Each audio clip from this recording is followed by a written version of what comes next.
What's going on, guys? VisiPay Seth A here. I'm gonna try to do 4 videos a week.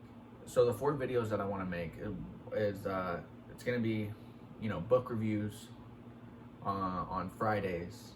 Sundays I'm gonna be talking about some spiritual stuff.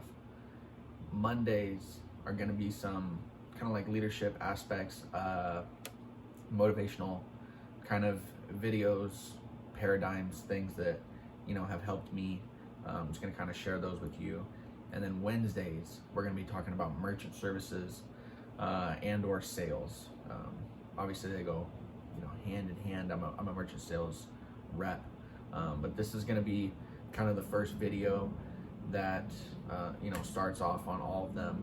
And so the first book that we're going to be reviewing today, or this year, is the 7 Habits of Highly Effective People.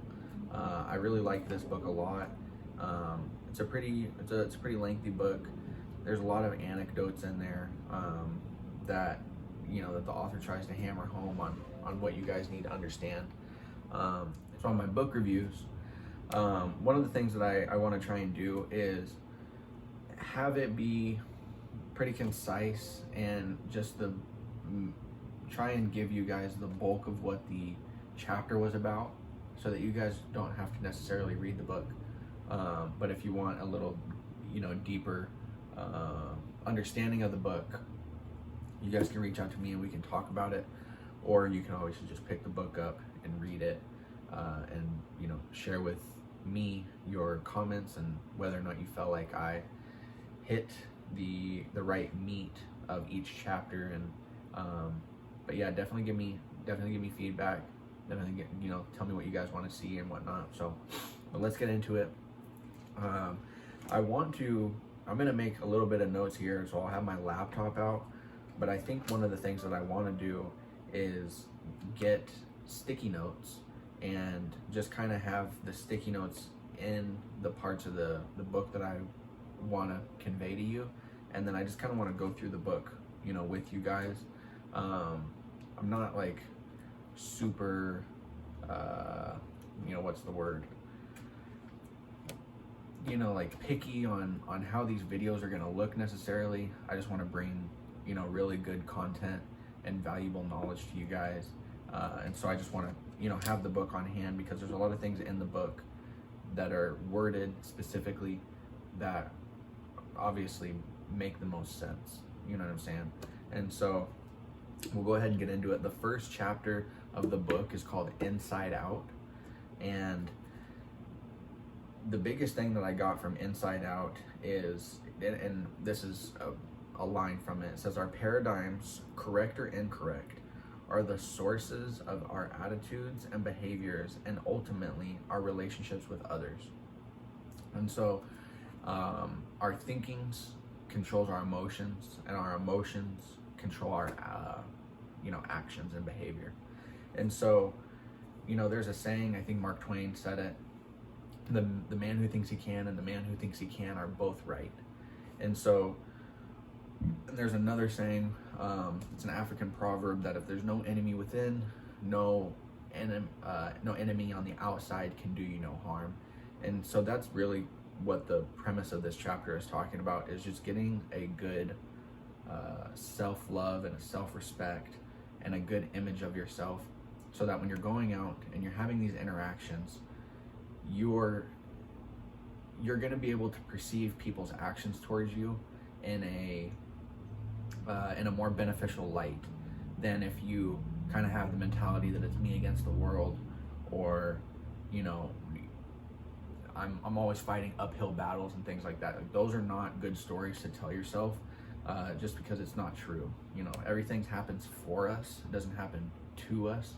And so anything that's happening in your life is ultimately going to put you in a better position to handle the next roadblock or whatever is in your life. And so the main point of that, again, is just to get a good inside look and a good image of yourself and a good self-confidence, so that when you're going out, you'll be able to project a better image of yourself. How you see yourself is how people will see you.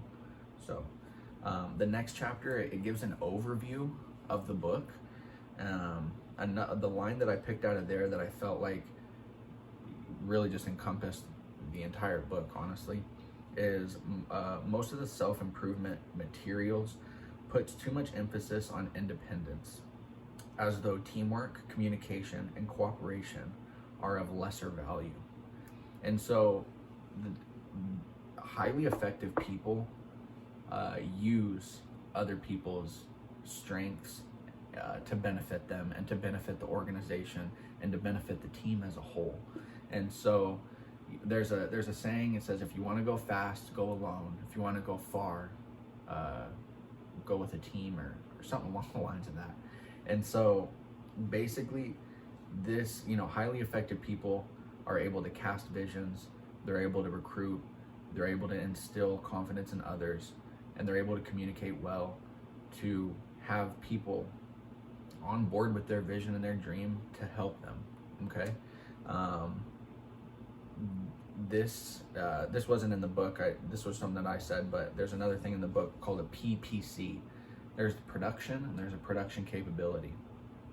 And he tells the story about the goose that laid the golden egg, and the guy wanted the golden eggs so bad that he killed the goose, and there was no golden eggs inside.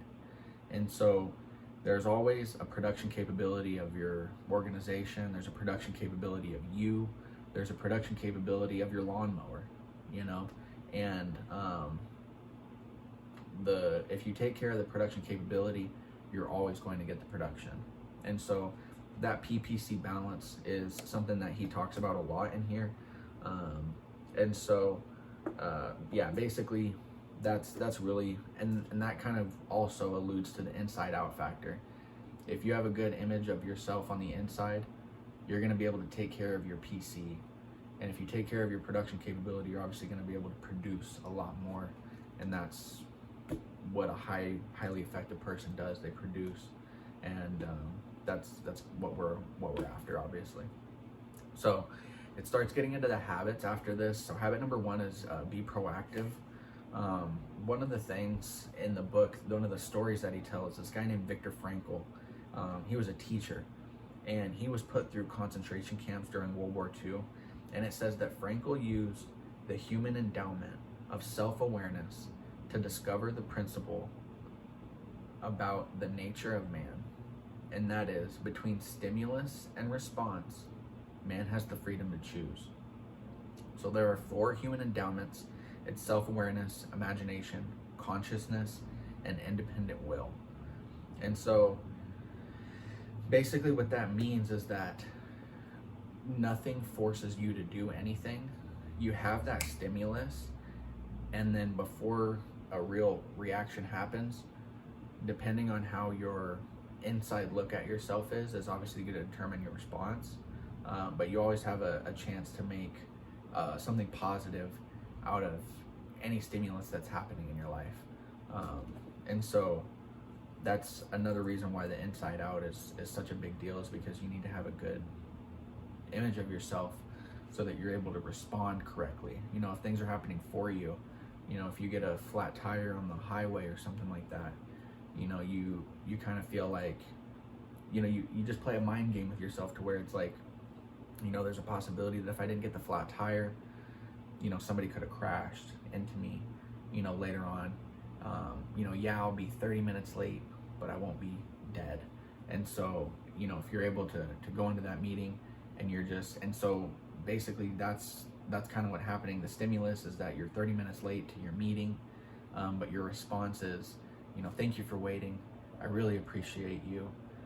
Let's get into it. Instead of, oh, I'm so sorry, I'm so late.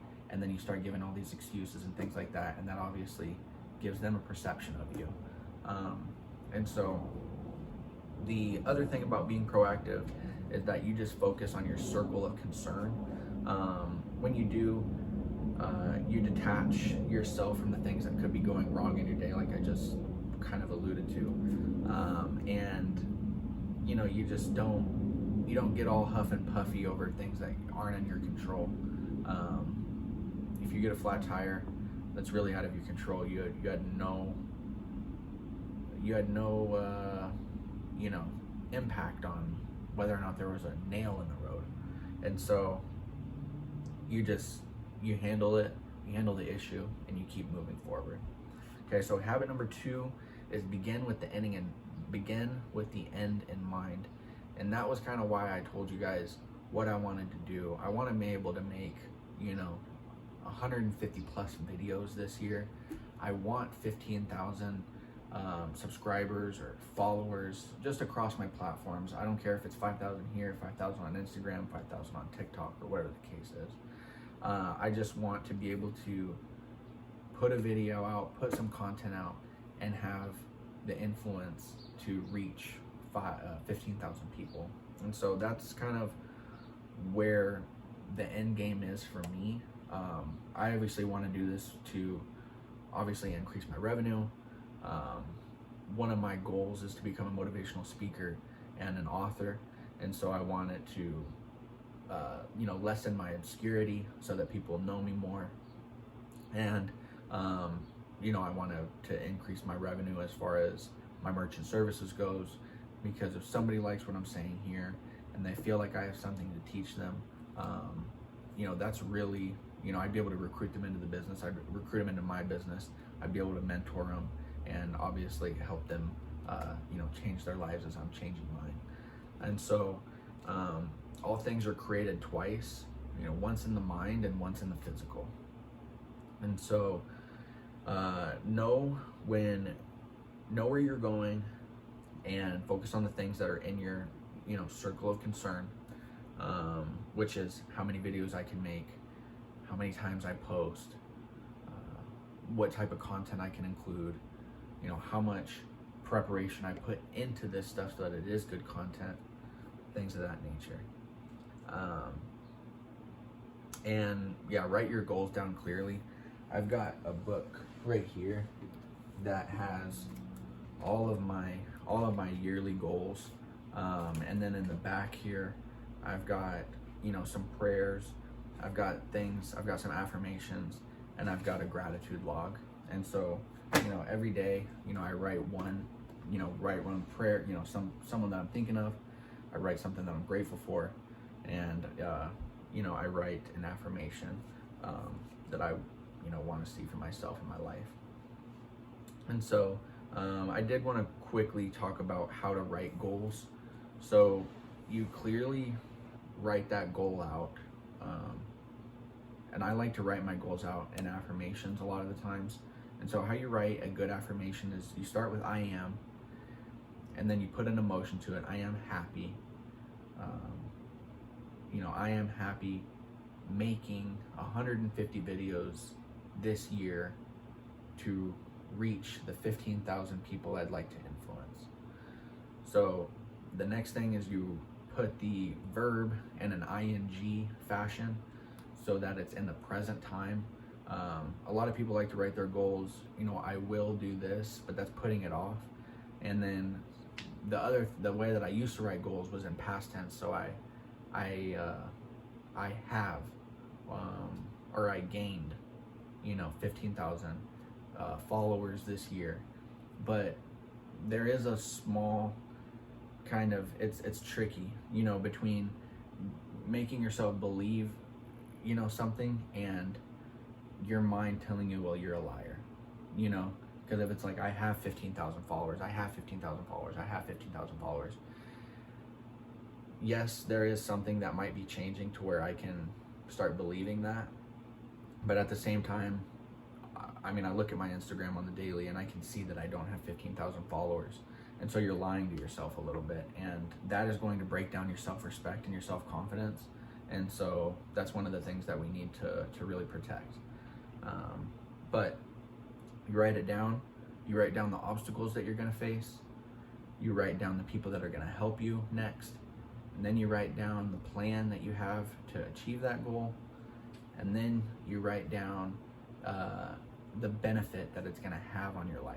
And really, really try and feel how awesome it would feel if you did complete that goal. What would you do? What would you buy? Who would you be? What type of person would you be? Where would you go? Things of that nature. But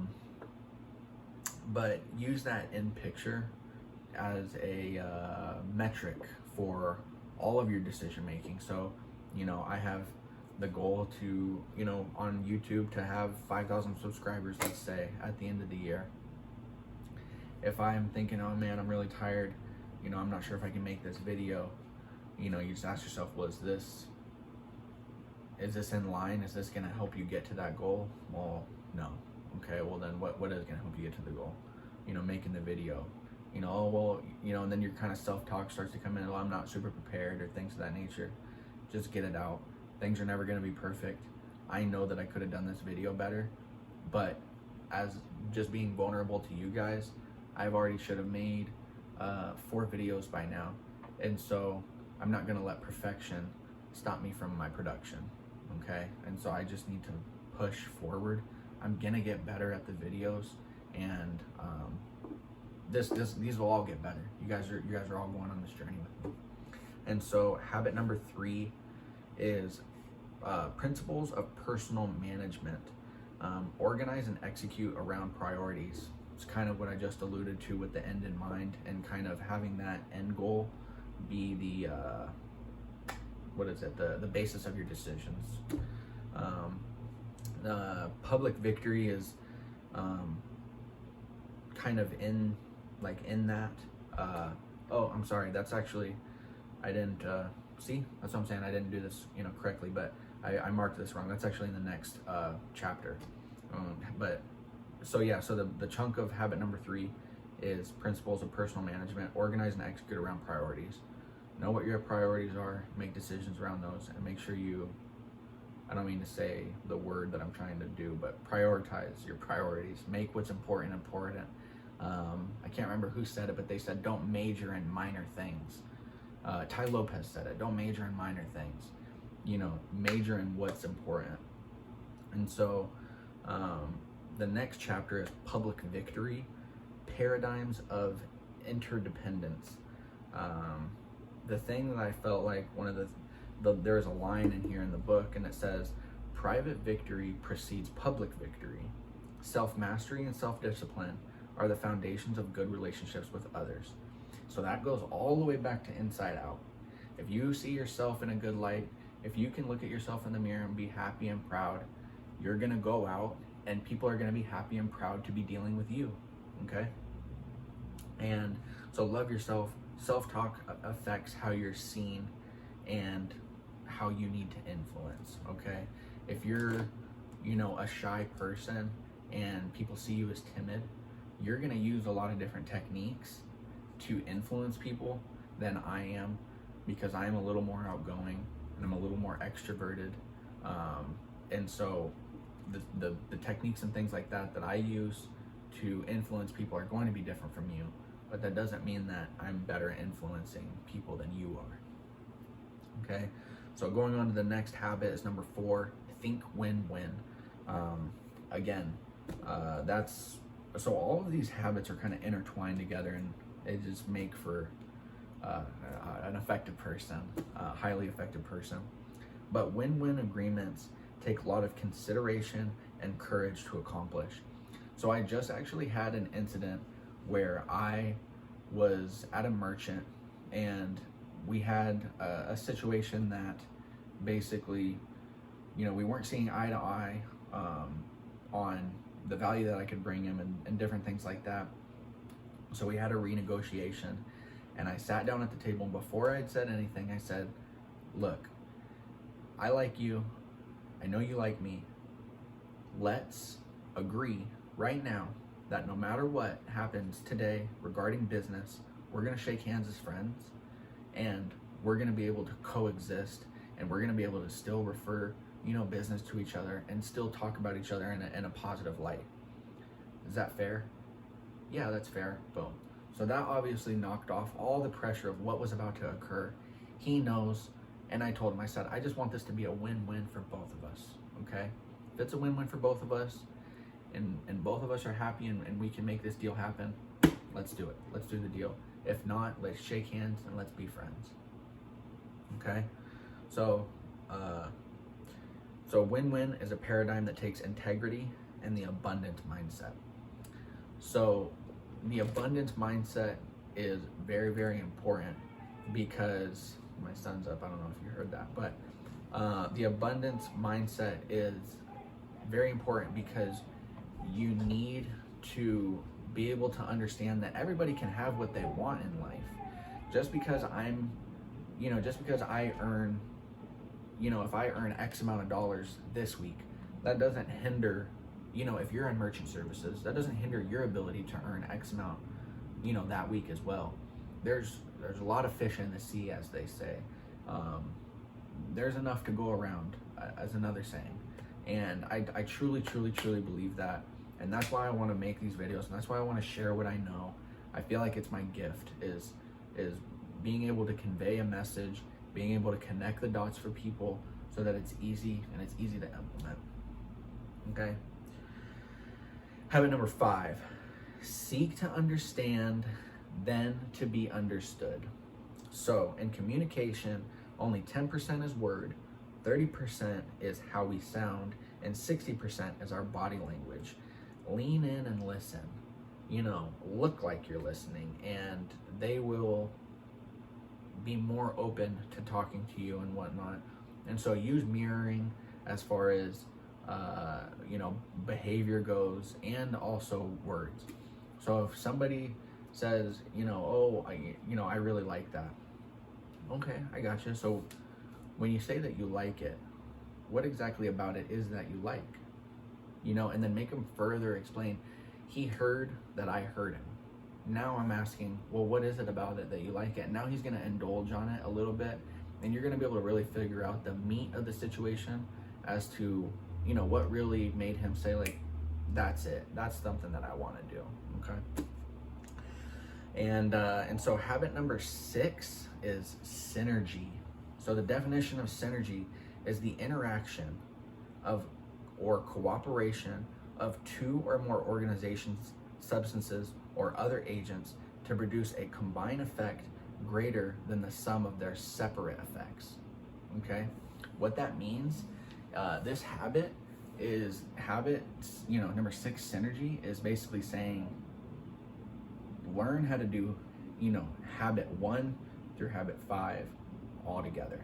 Because yes, if you just think win-win and you just pick up that habit, you're going to be better off. Yes, if you just start organizing and executing around your priorities, yes, you'll be better off.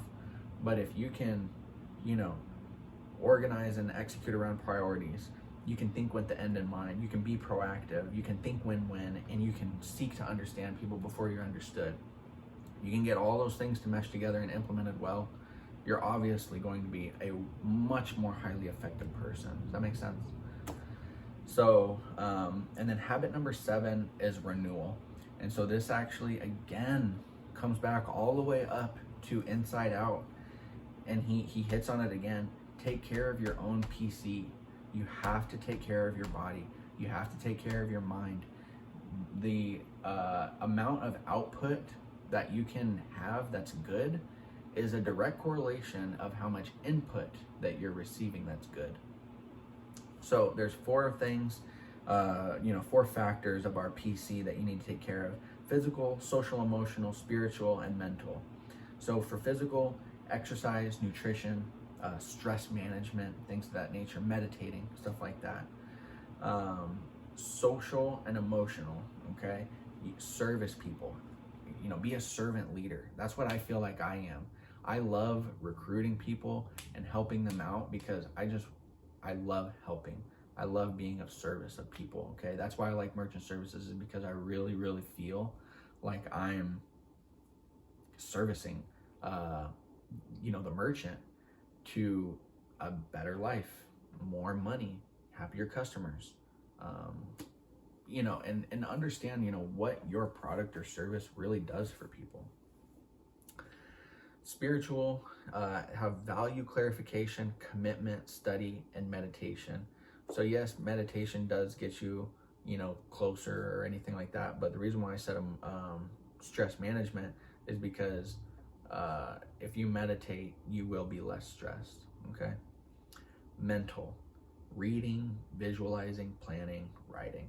So that's why I showed you guys this book right here, because this is the book that I pick up before any other books in the morning, and I read through all of my yearly goals, and I visualize what it's like if I completed all these yearly goals, and I visualize what it would be like to have these things and be that person that, you know, that reaches all these goals. I write them out, I plan my day, I plan my week, I plan my month, and then obviously reading. You know, we're here, we're talking about it. Obviously I want you guys to read, but if you guys don't feel like you have the time to read, come to these videos, share it with your friends.